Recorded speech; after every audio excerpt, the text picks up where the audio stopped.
Bueno, literalmente hoy estaremos viendo el mundo desde el sur.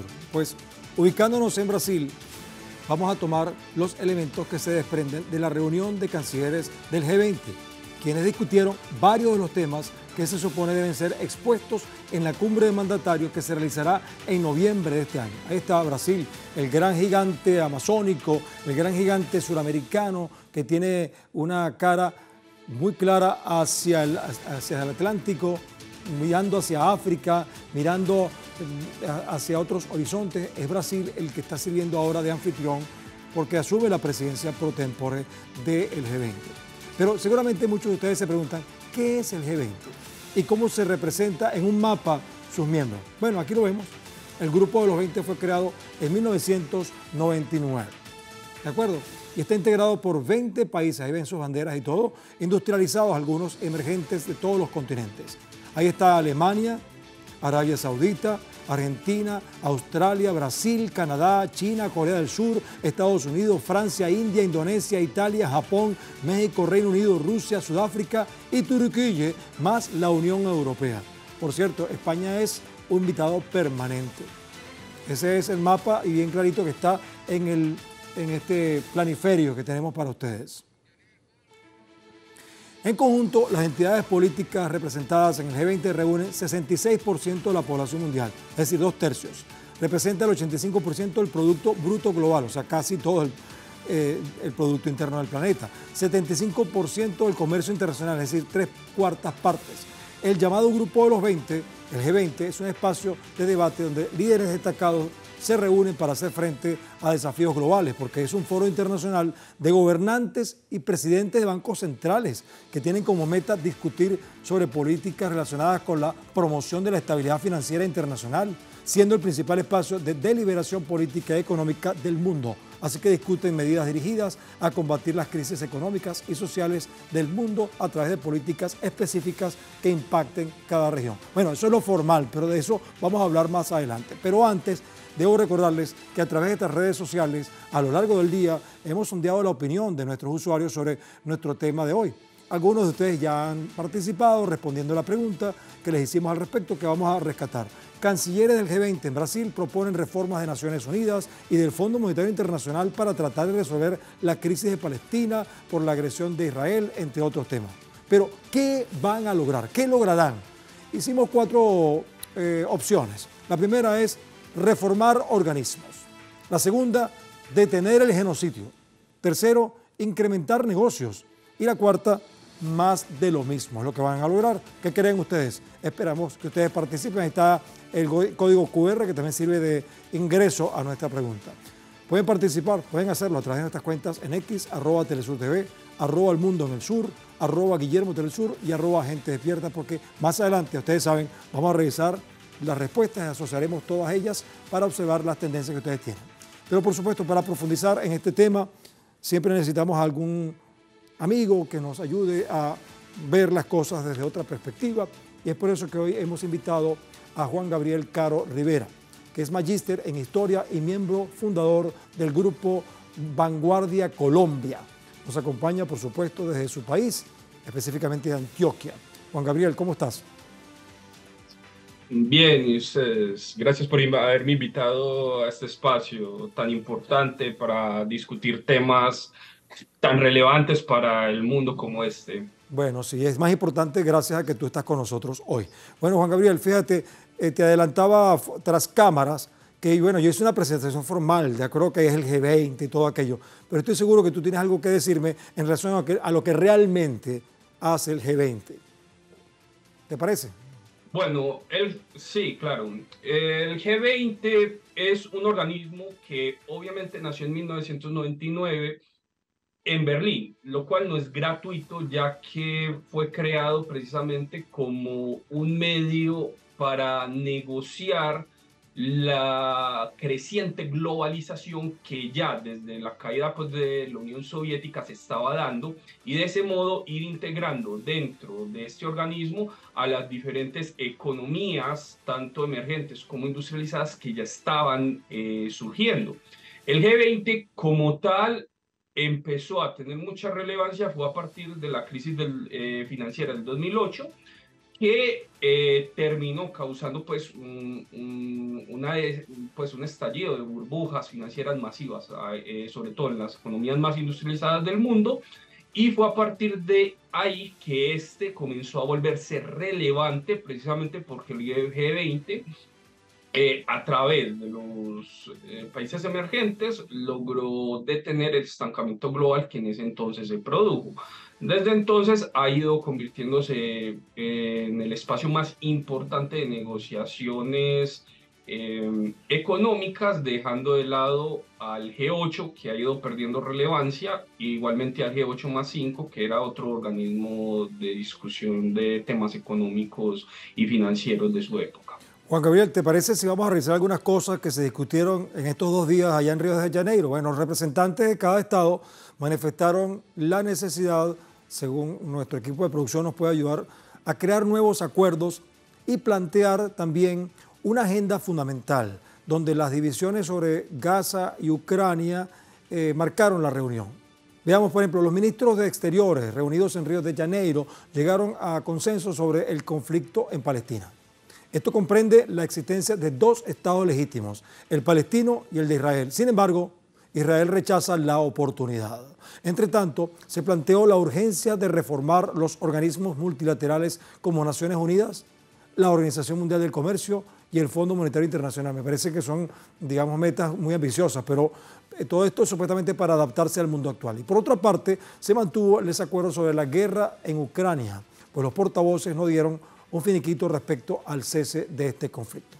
Esas son algunas de las cosas que se dirimieron ahí, pero por supuesto, como una reunión de cancilleres, y va a haber otra en septiembre, previa a la reunión de los presidentes en noviembre, pues algunas de estas cosas seguramente se irán afinando o ajustando de acuerdo a la realidad. ¿Cómo percibes estas aspiraciones, según los cancilleres del G20, Juan Gabriel?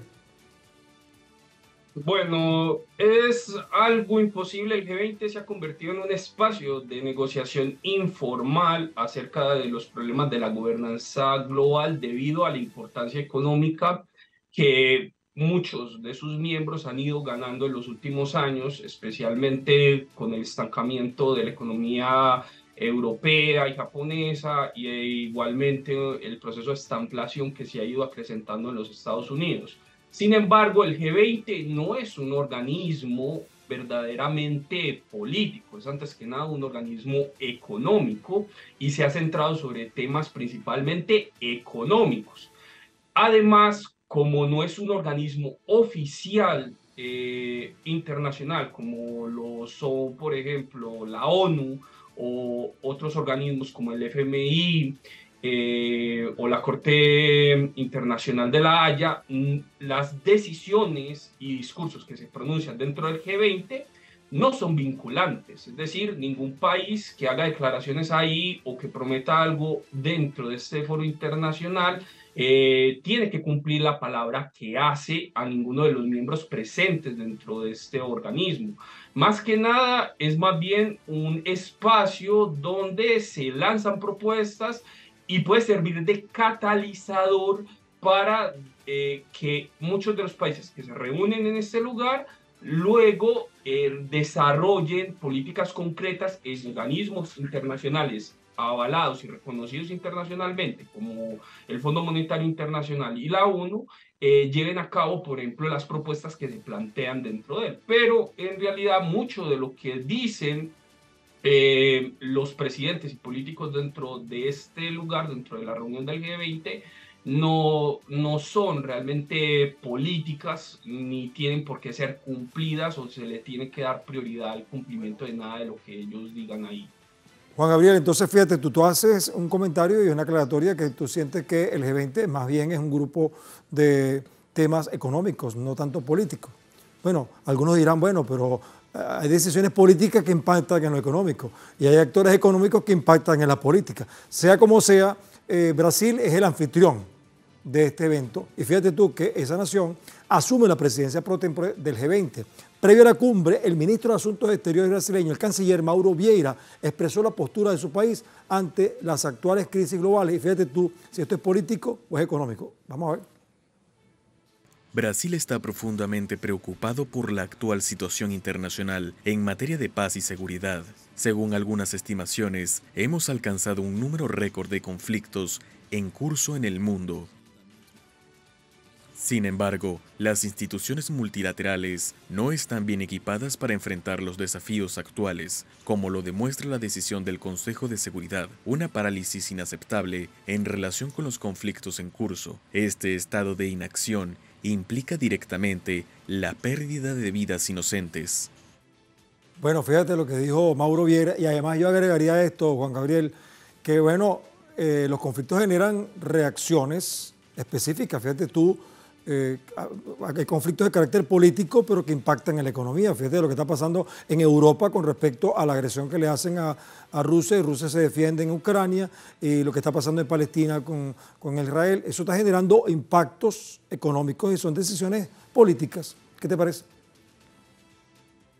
Sí, es cierto, estoy de acuerdo con la premisa que usted pues expone ahí, y obviamente las declaraciones, por ejemplo, que se han hecho dentro del G20 en este momento han sido de carácter fuertemente político.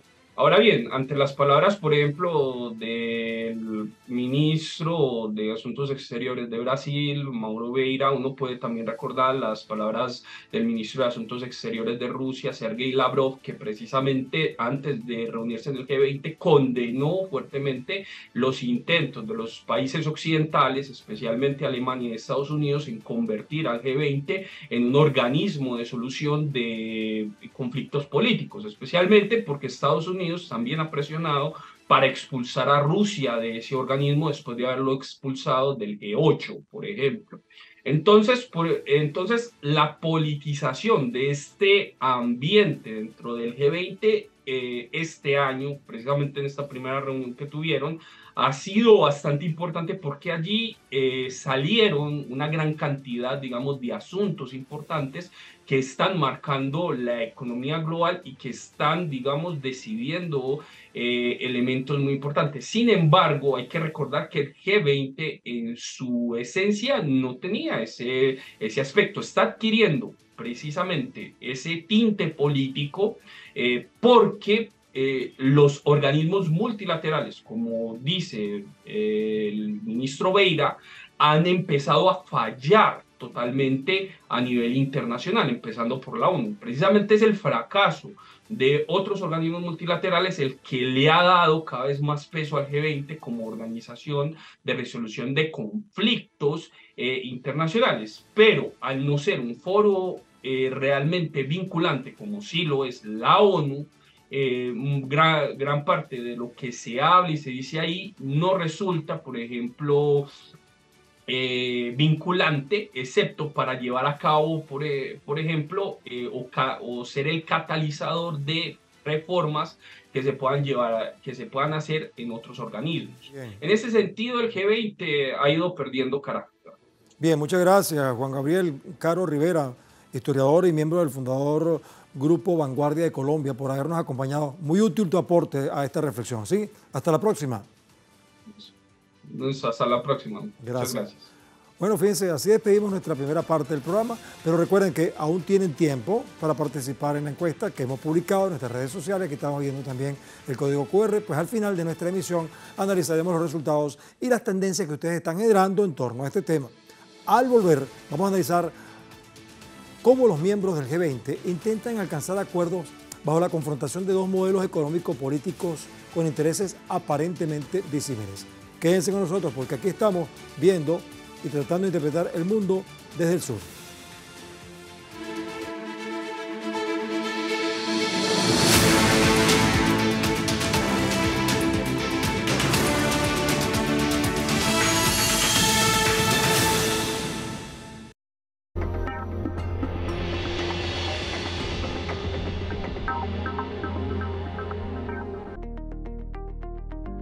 O que sea un bebé que está constantemente irritable, que está llorando prácticamente todo el tiempo, que no se mantiene con calma.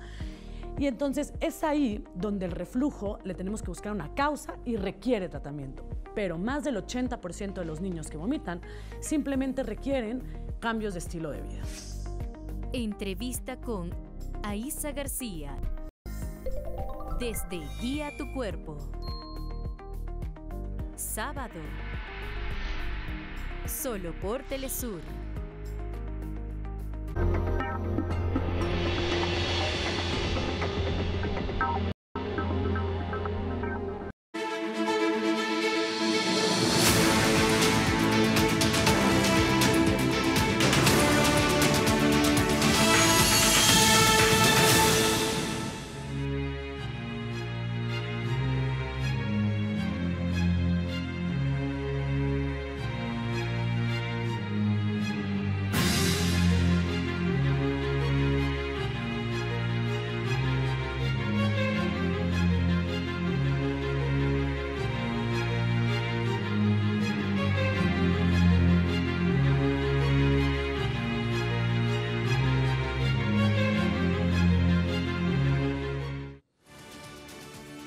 Fíjense, en esta parte vamos a ver, porque hace rato conversábamos con nuestro amigo de Colombia acerca de las características del G20. Algunos dicen que es un grupo económico que discute temas políticos y otros que dicen que es un grupo político que discute temas económicos, o líderes o actores que tratan de manejar los poderes fácticos a través de la política. ¿Qué creen ustedes? Bueno, durante una sesión de la cumbre del G20 en Brasil, el Ministerio de Relaciones Exteriores de China señaló que el propósito del foro es discutir temas de cooperación económica global y no amplificar los desacuerdos geopolíticos. Lo expuesto se debe a la publicación sobre la situación en el Medio Oriente y el ataque ruso en Ucrania en el sitio web de los miembros como parte de los temas a discutir. Con referencia a la seguridad de Ucrania, Moscú también se opuso en la última reunión del G20 en India. Bueno, sobre esta diatriba vamos a conversar entonces ahora con otro invitado a quien hemos tenido en otras oportunidades. Nos acompaña Ernesto Matos. Este Matos va con doble T, por cierto, director del Instituto de Estudios para el Desarrollo Productivo y la Innovación de la Universidad Nacional José Clemente Paz, en Buenos Aires, Argentina. Nos acompaña desde Buenos Aires. ¿Cómo estás, Matos? De nuevo con nosotros. Gracias por acompañarnos. Buenas noches. No, un placer estar de vuelta acá. Bueno, ya tú sabes cómo es el programa, así rapidito, picadito, pero fíjate, aquí la inquietud que tenemos es esa, ¿no?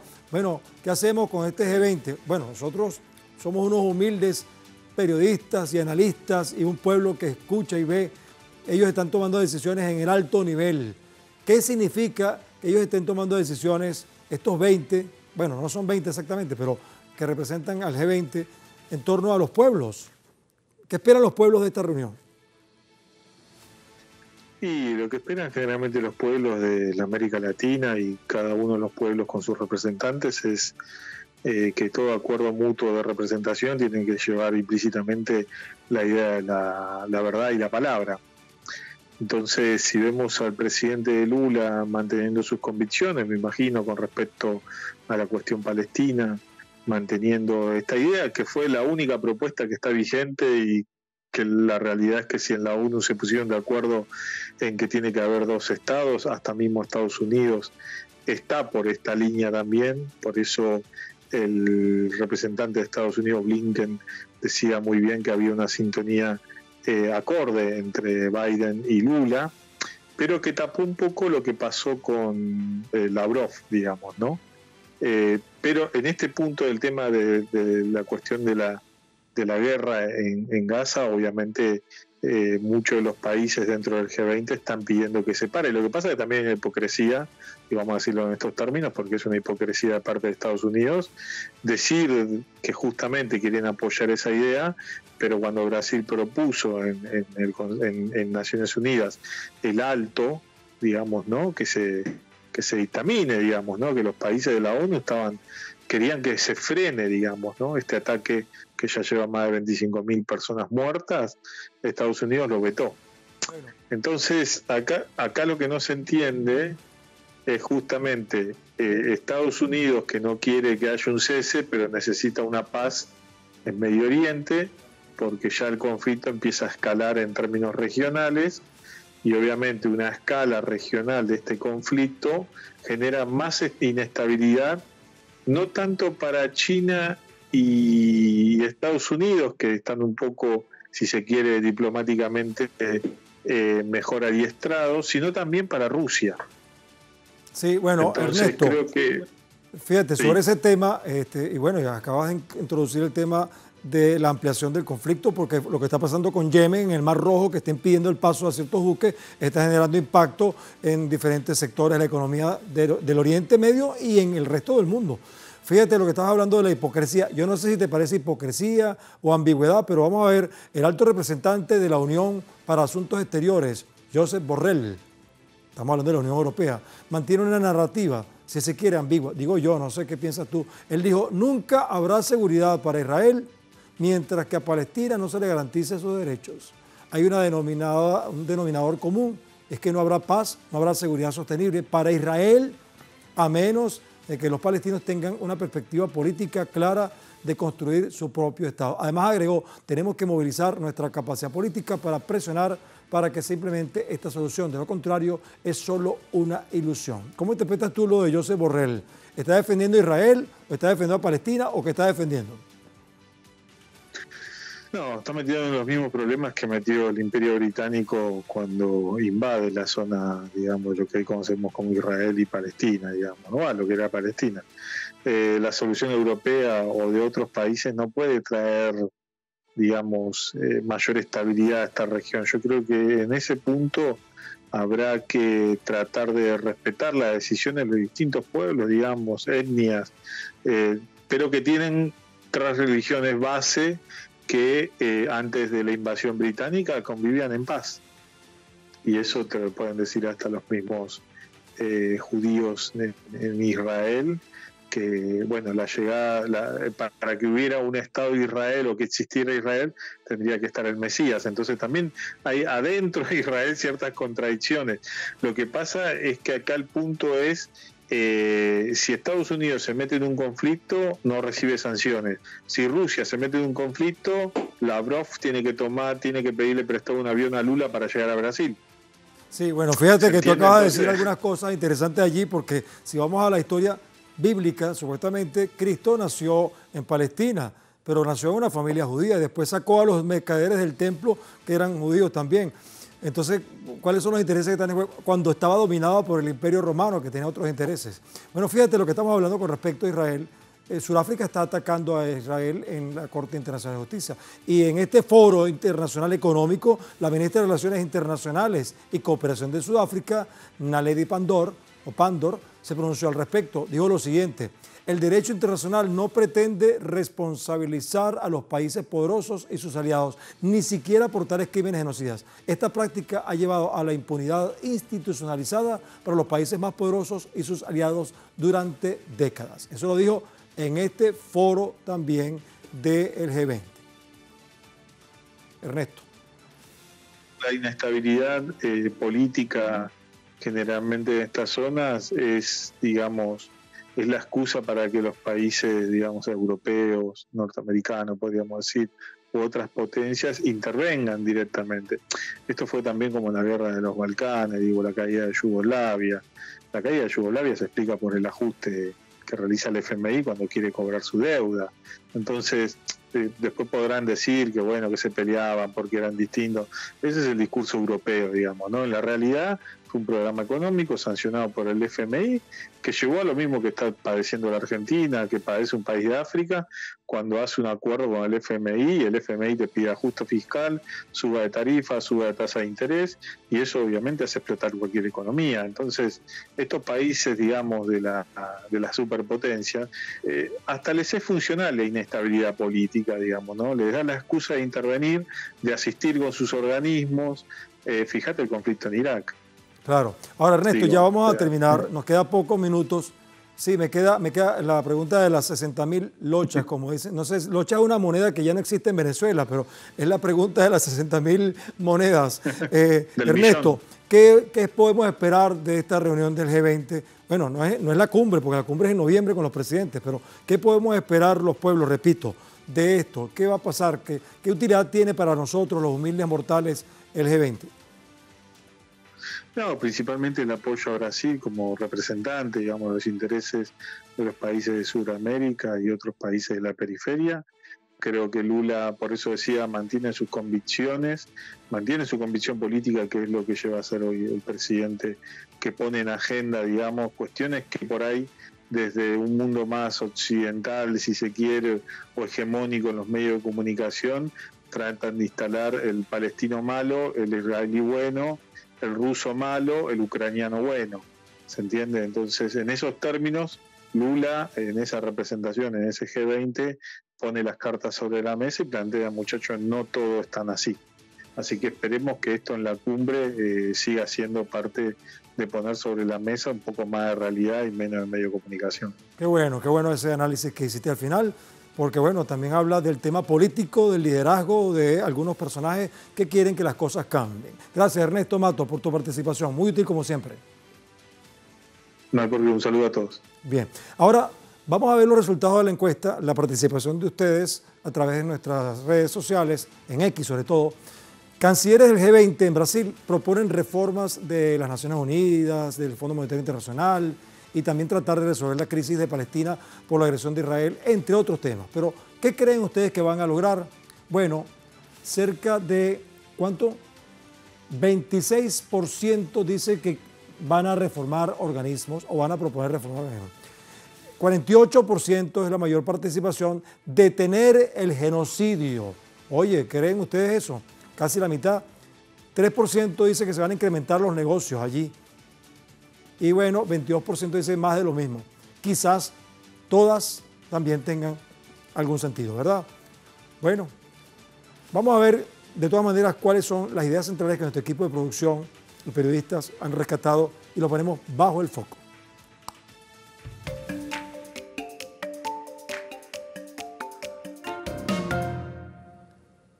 Bueno, el G20 propone reformar las instituciones multilaterales para garantizar la paz y seguridad. ¿Lo podrán hacer? Segundo, la paz y cooperación son fundamentales para enfrentar los desafíos globales. Algunos dirán, si no hay paz, ¿cómo se mejora la economía? Aunque hay algunos militares, algunos grupos empresariales, armamentistas que consideran que el negocio es la guerra y mientras más guerra, pues más dinero. Ahora, ¿qué decimos acá en el mundo desde el sur? El grupo de los 20 no reúne a los voceros de los pueblos de 20 países, sino a quienes se les asignó el poder de expresar las decisiones en las áreas económicas y políticas de esos países.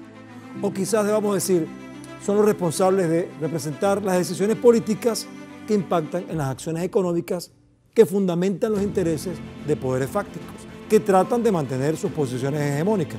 ¿Qué creen ustedes? Bueno, ante esta realidad, a los pueblos solo nos queda confiar que los actores políticos en el G20, quienes proyectan la conciencia de las naciones, puedan impedir o minimizar que los grandes intereses corporativos sigan imponiéndose por encima de las verdaderas necesidades de los pueblos.